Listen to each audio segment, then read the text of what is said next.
So if you've got that leaky outdoor tap, it's costing you money, it's making a mess, watch this video, I'm going to show you how to fix it. So in this video today, we're going to be fixing the leaky tap in our backyard. It's an outdoor tap, reasonably standard design, but I'm going to show you how to fix it for $2. Really simple, only a few tools and a few simple steps. So your first stop is going to be finding out where your water mains are. They're usually in the front of the house somewhere. For me, under the ground, and you just want to turn that off at the mains. So for this next part, we're going to be taking the top part of the tap off, and simply a couple of shifters is all you need. So quite simply, get a shifter, some sort of wrench, and support the bottom half while you twist the top half off. And just a heads up, it can be reasonably stiff to do. These haven't been undone for a long time.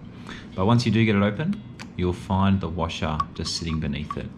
These are usually going to be brass or plastic, and as you can see, mine probably hasn't been changed in about 30 years and it was pretty worn, and this is the nice new brass one that we're going to pop in that hopefully should last another 30 years. So you just put it back where it came from, and really quite a simple job. You just pop it back in, hand screw it on, and then what I did is just give it a good tighten with the shifter and support that bottom half if you need to, just get that snug fit. Okay, so now we're going to go turn the water mains back on, test this out and see if it works. Now if it's something that you found helpful already, please like this video, and I think if we can get this to work properly and not leak, I reckon that deserves a subscribe.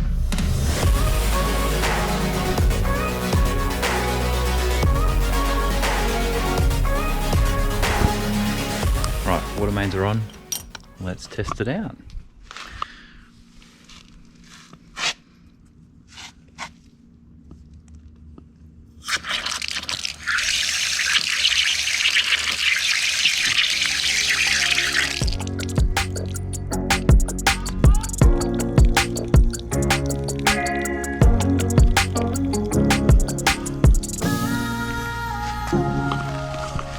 Looks like a mission success. No more leaky tap. Take care till next time.